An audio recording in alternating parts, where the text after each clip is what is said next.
இது மகிமை நேரம். கண்களை மூடி சின்ன ஜெபம் செய்து செய்திக்கு நேராக கடந்து போவோம். எங்களை நேசிக்கிற அன்பான தகப்பனே, அருமையான இந்த நேரத்துக்காக உமக்கு நன்றி செலுத்துகிறோம். தகப்பனே, இந்நாளிலும் கூட தியானிக்க இருக்கிறதான செய்திக்காக உமக்கு நன்றி செலுத்துகிறோம். இந்த செய்தி மூலமாக எங்களோட கூட இடைப்பட்டு எங்களுக்கு அதனுள்ள ஞானத்தை எங்களுக்கு போதித்து எங்களுக்கு விசேஷ அறிவை தந்து நடத்தும்படியாக ஜெபிக்கிறோம். நல்ல ஆலோசனை தந்து நடத்துவீராக. கர்த்தர்தாமே இந்த சிறிய ஜெபத்தை ஆசீர்வதிக்க முடியாது ஜெபிக்கிறோம். ஆமேன். இப்போதும் கூட இன்னைக்கு நம்ம என்ன தியானிக்க போகிறோம் அப்படின்னு பார்க்க போனால், பிரசங்கி பகுதியில் ஒரு 5ஆம் அதிகாரம், பிரசங்கி 5ஆம் அதிகாரத்தில் 4-5 வசனங்களை மட்டும் நான் வாசிக்கிறேன், கவனமாக கேளுங்க. நீ தேவனுக்கு ஒரு பொருத்தனை பண்ணி கொண்டால் அதை செலுத்த தாமதியாதே. அவர் மூடரில் பிரியப்படுகிறதில்லை. நீ நேர்ந்து கொண்டதை செய். நீ நேர்ந்து கொண்டதை செய்யாமற் போவதை பார்க்கிலும் நேர்ந்து கொள்ளாதிருப்பதே நலம். நாம் ஒரு பொருத்தனை பண்ணி கொண்டு அது என்ன செய்யணும், செலுத்த தாமதிக்க கூடாது. அப்படி தாமதிக்கிறவங்கள வேதம் என்ன சொல்லுது, மூடன் அப்படின்னு சொல்லுது.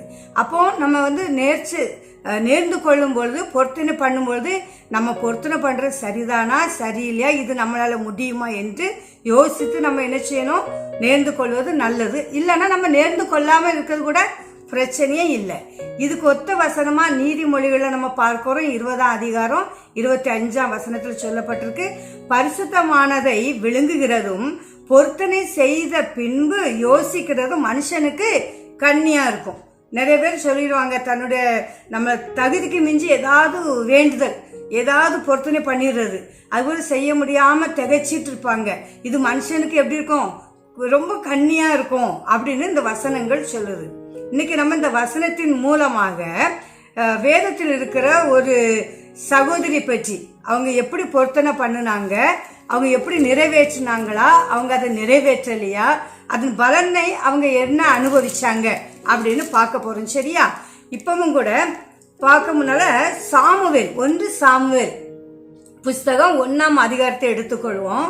இது எல்லாருக்குமே தெரிந்த காரியம் என்னன்னா, அன்னாளை பற்றி இங்க எழுதப்பட்டிருக்கிறது.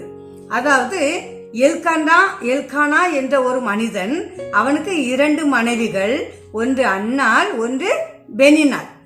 பெனினாளுக்கு பிள்ளைகள் இருந்தது, அன்னாளுக்கோ பிள்ளைகள் இல்லை என்று பார்க்கிறோம். ஆனா அன்னாளுக்கு ரொம்ப மனசு சங்கடமா இருக்கும், தனக்கு பிள்ளை இல்லையே என்று. வருடத்துல ஒரு முறை இவங்க என்ன செய்வாங்க, ஆலயத்துக்கு போவாங்க. பக்கத்துக்கு சீலோ ஆலயத்துக்கு போகும் பொழுது இவ ரொம்ப மனசு கஷ்டப்படுவா. ஏன்னா அந்த பெனினா இவளை ரொம்ப வேதனைப்படும்படியா இவளை பேசுறது. பொதுவாகவே குழந்தைலன்னா மலடினா எந்த கூட்டத்திலையும் பாருங்க, எல்லாமே கொஞ்சம் ஒரு வித்தியாசமா அவங்களை எதையும் முன்ன கொண்டு வைக்கிறதுக்கு என்ன செய்வாங்க, உலகம் ரொம்ப யோசிக்கும். அதே போலதான் பெனினால் என்ன செய்வா, இவளை ரொம்ப அசட்டை பண்றது, அற்பமா நினைக்கிறது. அப்படி இருக்கும்போது ரொம்ப இவ கண்ணீர் வடிப்பா இவா. அப்போ ஆனா அவளுக்கு கிடைச்ச கணவன் ரொம்ப நல்ல கணவன். எல்கானா என்ன சொல்லுவான்னு தெரியுமா, உனக்கு நீ ஏன் கவலைப்படுறா, உனக்கு நான் போதாதா, 10 பிள்ளைகளை பார்க்கலாம், நான் உனக்கு மேல் தானே, நான் போதாதா, நீ கவலைப்படாத அப்படின்னு அவன் எவ்வளவு ஆறுதல் சொன்னாலும் அவளுக்கு ஆறுதலாவே இருக்காது, ரொம்ப கஷ்டப்படுவா. இவ்வளவுக்கும் எல்கானா நினைச்சவனா ரொம்ப அண்ணால ரொம்ப சிநேகித்தான். பெனினாளுக்கும் அவளுடைய குழந்தைகளுக்கும் பங்கிட்டு கொடுக்க விட ரெட்டிப்பான பங்கு தான் அண்ணாளுக்கு கொடுப்பான். அப்படிப்பட்ட ஒரு கணவன் அவளுக்கு கிடைத்திருந்த போதிலும் குழந்தை இல்லையே, நம்ம எல்லாரும் ஒடுக்கப்படுறோமே, பேச்சு கேட்கிறோமே என்று சொல்லி ரொம்ப வேதனைப்பட்டா. ஒரு முறை என்ன ஆகுதுன்னா, வருஷந்தோறும் அவங்க ஆலயத்துக்கு போற மாதிரி ஒரு நாள் எல்லாரும் குடும்பமா ஆலயத்துக்கு போறாங்க. அந்த போன உடனே இவ அவாட்டுக்கு ஆண்டோட சமூகத்தில் இருந்து ஜெபிச்சுட்டே இருக்கா. வெறித்து போய் இருந்தது போல ஆண்டோட சமூகத்துல கண்ணீர் விட்டு ஜெபிச்சுட்டே இருக்கிறா. அப்போ அந்த ஆலயத்தில் ஏலி இதை பாக்குறாங்க.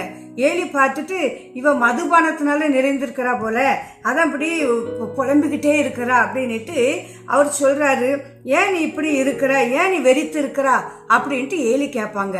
அப்போ இவ சொல்லுவா, அதாவது நான் அப்படியெல்லாம் வெறிக்கல என் ஆண்டவனே, நான் ஒரு மன கிளேசமுள்ள ஸ்திரீ, நான் திராட்சை ரசமும் மதுவாயும் எதுவும் என்ன செய்யலனா அருந்தலை அப்படின்னு நீ என்ன பேலியாளின் மகளாக நீங்கள் என்ன வேண்டாம், நான் ஜெபிச்சுட்டு தான் இருக்கிறேன் அப்படின்னு சொல்லுவா.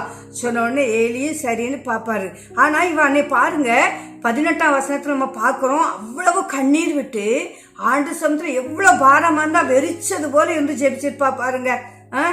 அவ சொல்றா, உம்முடைய அடியாளுக்கு உம்முடைய கண்களிலே தயை கிடைக்க கடவுது என்றால் பின்பு அந்த ஸ்திரீ புறப்பட்டு போய் போஜனம் செய்தால் அப்பொழுது அவள் துக்கமுகமாக இருக்கவில்லை. இப்போ நல்லா ஜெபம் பண்ணியாச்சு, ஏலிட்ட பேசின பிறகு.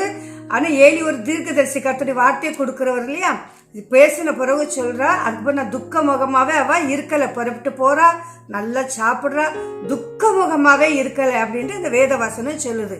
அதுக்கு அர்த்தம் என்ன அப்படின்னா, அவ விசுவாசம், அவளுடைய ஆணித்தரமான விசுவாசம், கர்த்தர் நமக்கு என்ன செய்வார், கண்டிப்பா இந்த தடவை நன்மையை செய்வார், நமக்கு ஒரு கர்ப்பத்தின் கனியை கர்த்தர் தருவார் அப்படின்ட்டு. முந்தின வசனத்துல பார்க்கும்போது கர்த்தர் அவருடைய கர்ப்பத்தை அடித்திருந்தார் என்று பார்க்கிறோம் இந்த பகுதியில. அதே மாதிரி இவ இப்ப நம்புறா, கண்டிப்பா நமக்கு ஆண்டவர் பெரிய காரியம் செய்வாரு, நம்ம கேட்ட மாதிரி ஒரு பிள்ளையை தருவாரு. ஏன்னா அவர் பொருத்தனை பண்ணியிருந்தா. என்ன பொருத்தனை பண்ணனா, ஆண்டவரே எனக்கு ஒரு ஆண் பிள்ளையை நீர் தந்தீரானால் அதை நம்முடைய ஆலயத்துக்குன்னே நினைச்சேன், உமக்கென்று அவனை நான் அர்ப்பணித்துவேன். இதுதான் பொருத்தனை. இன்னைக்கு பொருத்தனை பற்றி பார்த்தோம் இல்லையா. அப்படி இந்த சகோதரி அப்படி அண்ணாள் அப்படி ஒரு பொருத்தனை. நமக்கு பிள்ளையே இல்லை, ஆனா பிள்ளை கிடைச்சுன்னு எங்க விடணும், ஆலயத்துக்கு விடணும். ஆனா நமக்கு திருப்தி, நமக்கு ஆண்டு கர்ப்பத்தின் கனி தன்றாண்டு சந்தோஷம் இருக்கும். மலடிங்கிற பேர் இனி வரக்கூடாதுங்கிறது அவளோட விருப்பம். அதனால ஆண்டவருக்கே கொடுத்துரும், அவருக்கே நன்றியாட்டு நமக்கு ஒப்படைக்கணும் அப்படின்னு சொல்லி கேட்டுட்டு ஜெபிச்சுட்டு வந்தா. அது என்னைக்கும் ஜெபிக்கும் போது அவ விசுவாசமா கேட்டா ஒரு துக்க முகமா இருக்கல. அதே மாதிரி நம்மளும் என்ன செய்யணும், ஜெபிக்கிறோம் அநேக மரம், ஜெபம் முடிஞ்ச பிறகு அவிசுவாசமா ஆயிடக்கூடாது, துக்க முகமா இருக்கக்கூடாது.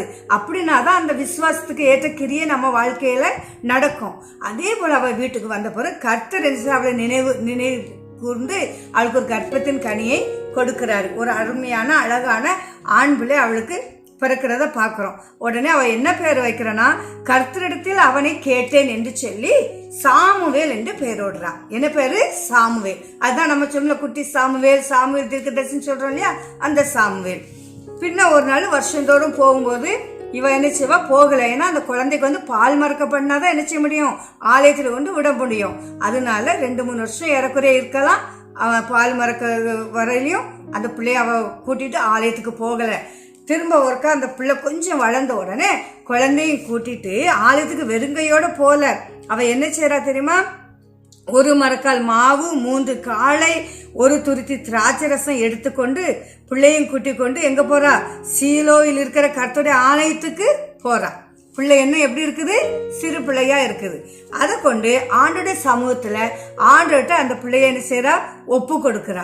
அதான் கடைசி 28ஆம் வசனம் 1ஆம் அதிகாரத்துல பாக்குறோம், அவன் கர்த்தருக்கென்று கேட்கப்பட்டபடியினால் அவன் உயிரோடு இருக்கும் சகல நாளும் அவனை கர்த்தருக்கே ஒப்பு கொடுக்கிறேன் என்றாள்.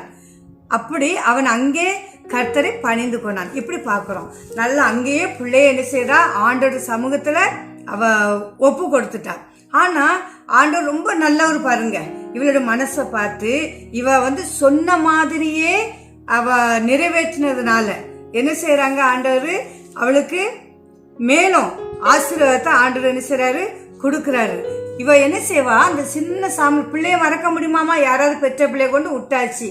ஆனா வருஷந்தோறும் என்ன செய்வானா, ஒரு சின்ன சட்டையை தச்சு குழந்தைய கொண்டு கொடுத்து பார்த்துட்டு வருவா.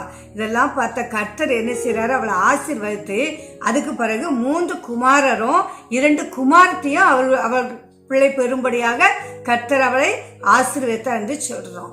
சரியா சகோதர சகோதரிகளை, பொருத்தனை செய்தா என்ன செய்யணும், நிறைவேற்றணும். எதுக்கும் எல்லாத்துக்கும் மேல பொருத்தனை செய்யும் போது இது நம்மளால முடியுமா என்று யோசித்து செய்யணும். இவளால முடியும். அதனால இவ அங்க வடிச்ச கண்ணீர், குழந்தை கிடைக்கும் முன்னால வடிச்ச கண்ணீர் அவ்வளவு பேர், அவ்வளவு அவமான நிந்தைகள்.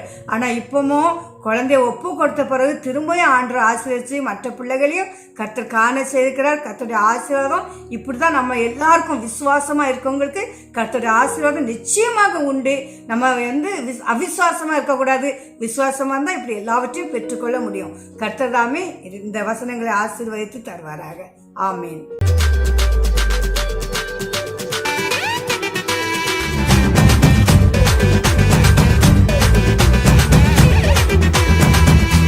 மகிமை மகிமை